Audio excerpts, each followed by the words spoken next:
got it fine. Well, the Rust Queen said, quit your whining. You always tell me don't buy Mopar. It costs a fortune for parts if and when you're able to find parts. So she kept reminding me of that. And true to form, it took me 7 weeks and 5 vendors to find enough parts to do the brakes on the Barracuda. That being said, it's been raining for 200 days and 200 nights, so that was during the wait period. I wouldn't been able to work on it anyway. The plan today is replace the brakes, all 4 wheels, including the hoses, some hard lines, all the soft lines, master cylinder, and everything else that I may need brake related in our warm, sunny day that we're supposed to have. Not here yet, but anyway, we're back on the Cuda. I'm glad to get started on again. Happy to get parts. Front and rear brakes, master cylinder. Let's get to work. Okay, here's some trivia for some people like me who didn't know. The brake shoes on a Mopar are held with this funky looking spring. Held against the backing plate with that spring. And this retainer. And I just dropped it. Anyway, I'm trying to do this and look at the viewfinder at the same time. The spring goes through the shoe, through the backing plate. You catch it on the back side with a retainer, and that's what holds it together. And when I got ready to take it apart, took it off the shoe, I couldn't figure out what the crap is this deal. I'm not a Mopar guy. I've got a spring in there that looks like this. No idea how to get it out. Couldn't find anything on the internet, couldn't find anything on YouTube. Finally I dug through a service manual and I made a tool. It's nothing but a screwdriver. Philip said screwdriver, or flatten the end of it. And what you do is shove the screwdriver through the middle of the screen like so. Push it through.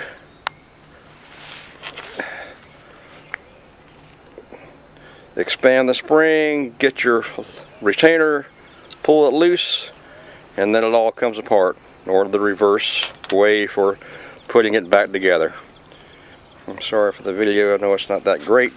But anyway, that's how you do it. Push that spring in, flatten screwdriver, round Phillips screwdriver, shove it in this way against the backing plate far enough to release the retainer, and then the whole thing pulls loose.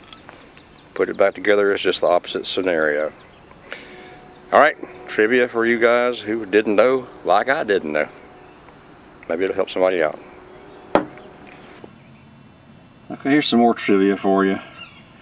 I spent a day in 2 different junkyards stripping brake hardware off of 64 and 65 Valiant, 66 Barracuda, and some Dusters, trying to find anchor plates, because this car had just brake drums on there, but all the brake hardware, shoes, and everything were missing. So I had to replace everything, and I didn't know what was there and what was missing. And I know most cars have an anchor plate that fits right here, holds the brake shoes back against the backing plate. And the anchor plates look like this.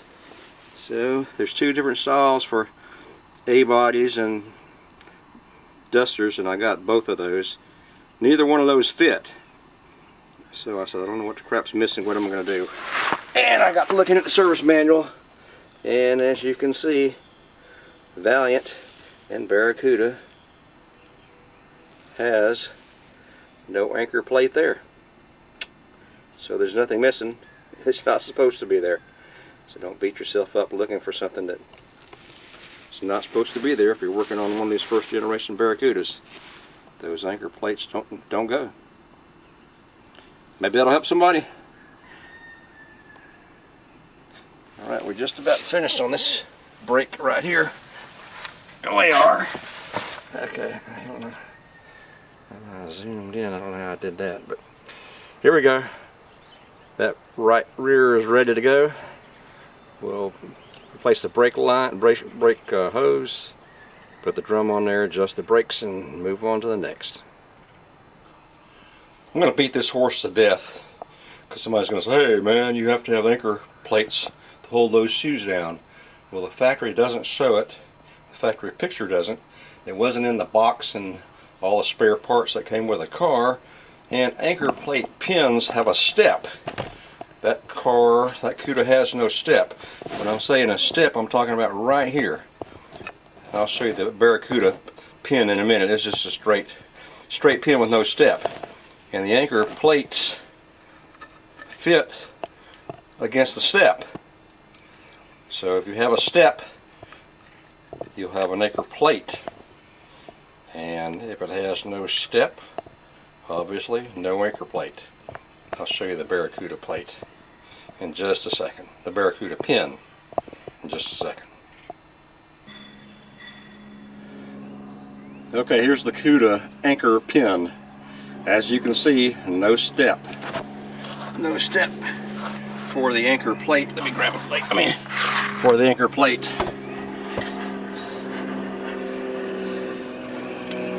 It doesn't take one. No plate, no step on the pin, no plate. We're going to learn how to work on Mopars together if it kills me. And you too. I'm not sure I left off. I think I was working on the rear brakes, and that was probably a month or so ago.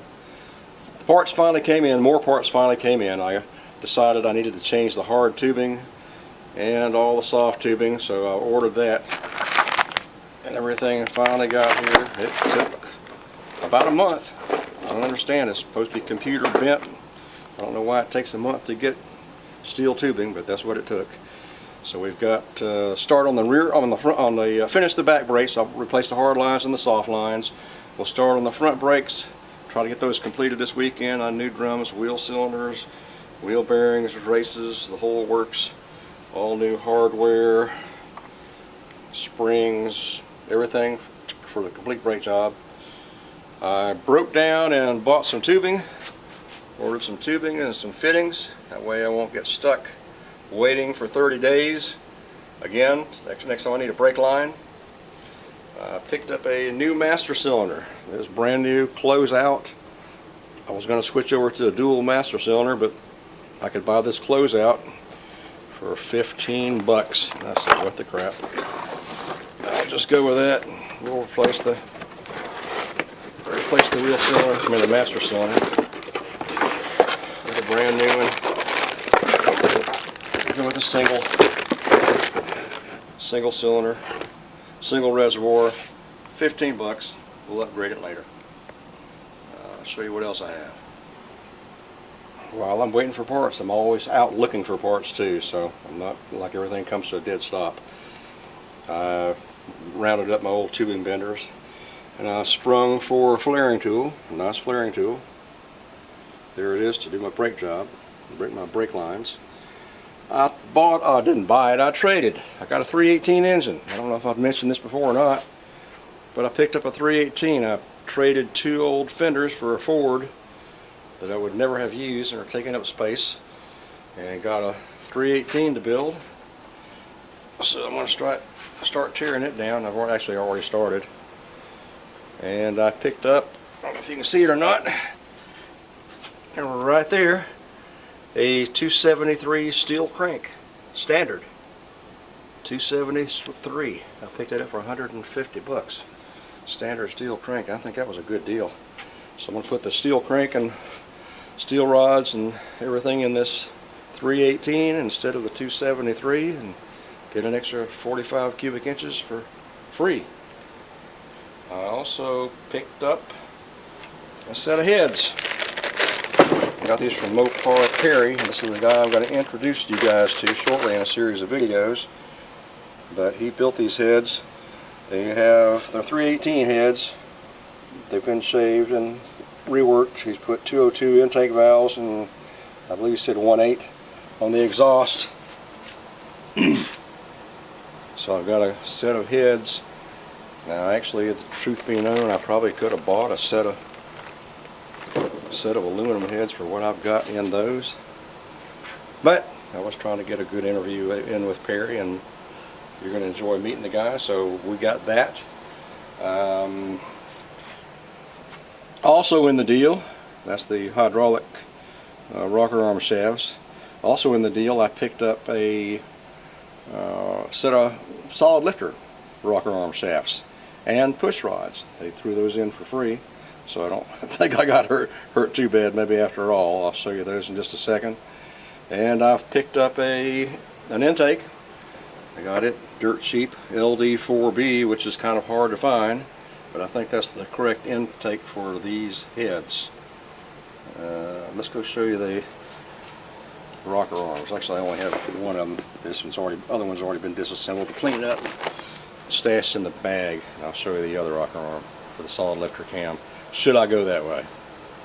And as part of the head deal that I mentioned, so I guess I didn't get hurt so bad after all, I got a set of these adjustable rocker arms, Mopar rocker arms, and shaft.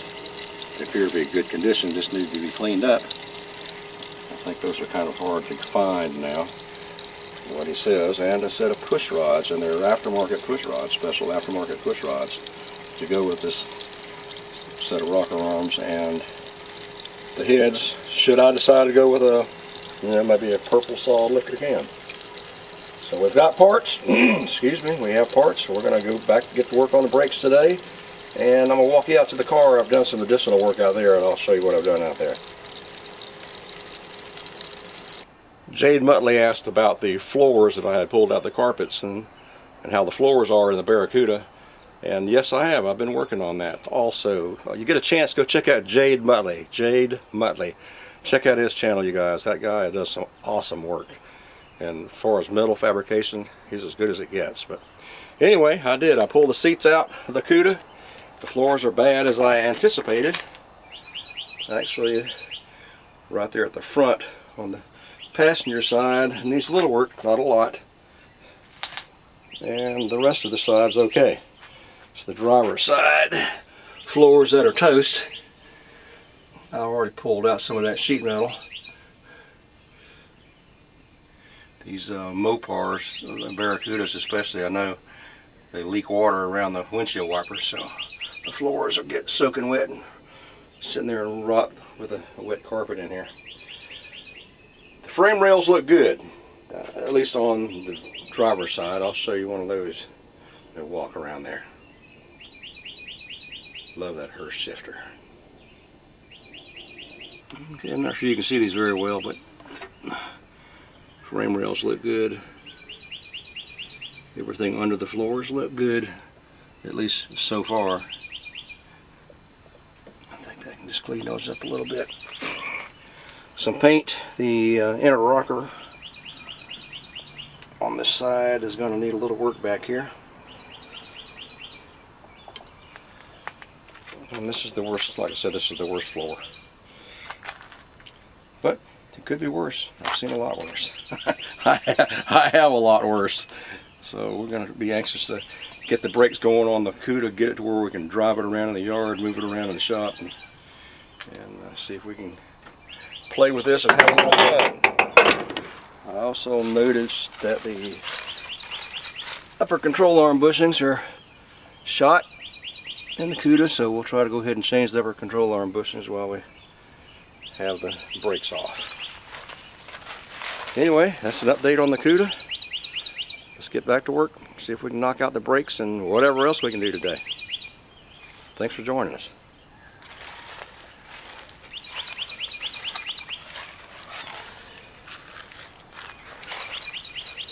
Right there, that's where the rain pours in. Those rubber seals are gone.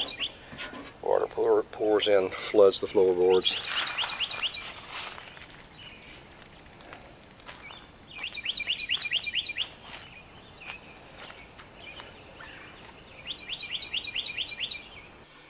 Just looking at the wheel cylinders, I got left and right front wheel cylinders for the Cuda, and it makes sense. I've got consecutive numbers, 34 177 and 34 178. which would be, I guess, left and right, which is what it's supposed to be. Let me place this camera here. So I picked them up and start looking at them. I don't know if you guys can see, obviously they're not the same size.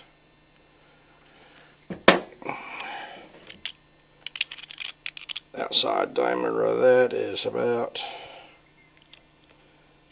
37.74, and the one for the other side, OD, is about 33.62. This is freaking frustrating. So that takes care of the brake job for today, because I obviously don't have left and right wheel cylinders. They must have been boxed right, they're just not packaged right. You can see even the pistons inside are different diameters. Come on people, get this thing, get it right. Crap, this is so aggravating. It's so irritating. Can't get anything done. It took forever to get those wheel cylinders. I think I waited for weeks for the wheel cylinders. So the brake job's delayed again. Alright, we'll find something else to do. Yep, I know, I'm turning into a crotchety old man. I'm going to make one more complaint and then I'll quit whining for the rest of the day. It used to be when you bought brand new brake lines, flexible brake lines, they came with the washers. Not so the case anymore, so I've got to stop what I'm doing, run to a jobber and see if I can find brake line washers. Okay, no more whining, I promise. I'll go get the washers and get back to work. It's almost time for lunch anyway. Well, I got the brakes done on 3 wheels. Fourth wheel, which is passenger side, right front, wrong wheel cylinder, so I'm going to stand still on that. But I put a new fuel pump on this, ran an external line into an external fuel pump, started up, see how it runs. This thing is smooth and quiet. It's been running about 15 minutes now. All the lifting noise went away. It sounds sweet.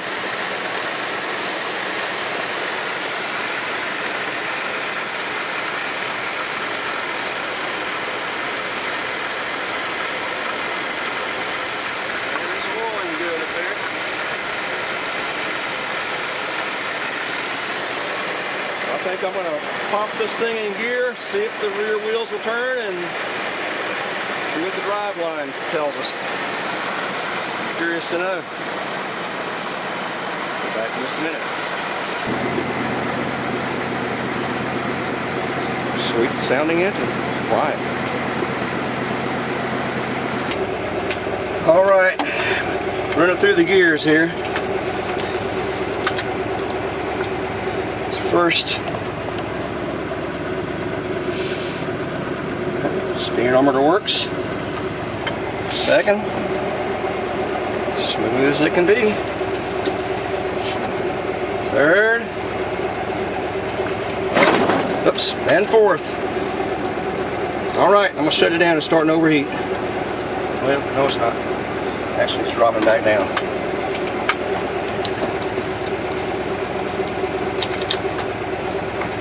Alright. Second. Third. Oops. High gear. Sounds good. Alright, the temperature gauge is dropping back down now. In the normal range. Got 4 gears. No clanging or banging or grinding or anything other than re-switching when I was switching the gears there. Through the drive line, so I think if we get the brakes on this right front side, get them all bled, master cylinder on there, we'll be able to drive it around and see how it runs. I'm a happy man right now. Alright, this is my bucket seat right here. Temporary bucket seat. Temperature's running good now. It's normal. We're gonna run through the gears. That engine's quiet, it's sweet. Alright.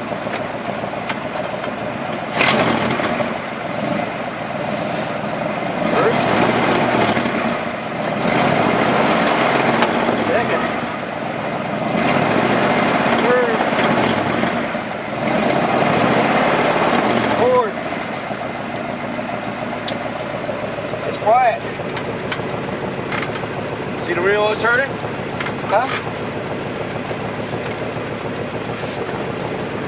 Bell current. That's first. Second. Third. Fourth. Shifter runs, feels good. Transmission feels good.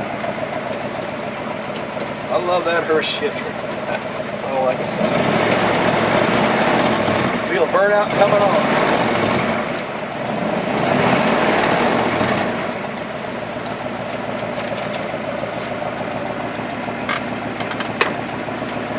I get that brake fixed, we're gonna be doing burnouts up and down the neighborhood. Better warn the neighbors. Woo! Barracuda! I don't know. Got the one I'm building for it, but I don't know. This one doesn't smoke either, no smoke at all.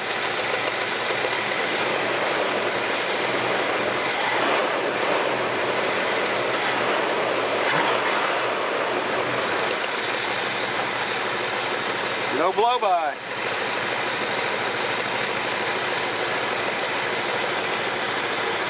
Guess I'll go ahead and rebuild the other engine, the hot rod engine, but I may leave this one in here for a while. Just drive it and get it going and check it out, see how it runs. Sweet! Barracuda.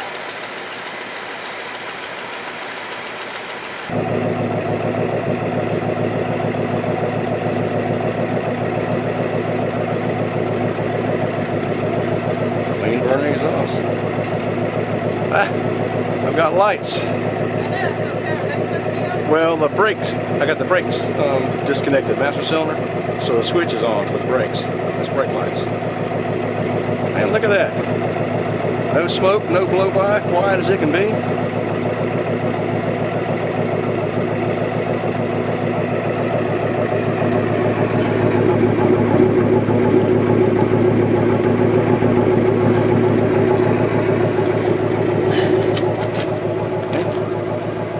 Done worse than this. Alright, you guys, we'll stick this up as a video and bring you back. Next time we bring you back, hopefully we'll be taking this down the road, take it for a test ride around the block. Catch you later. Indy and the Barracuda and the Rust Queen out.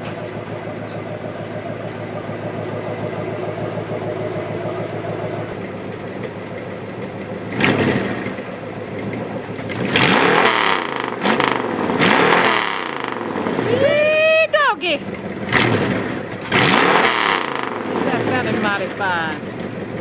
Like wicked. It revs quick. I know. I'm ready to go for a ride. Dual plane, a single plane intake. I'm surprised. Really? Yeah, usually with a single plane intake it doesn't have that bottom end. Man, that thing is sweet. No, it's real sweet. That's sweet. Any smoke or anything? Do it again. I know it's music to my ears, even though it's very loud.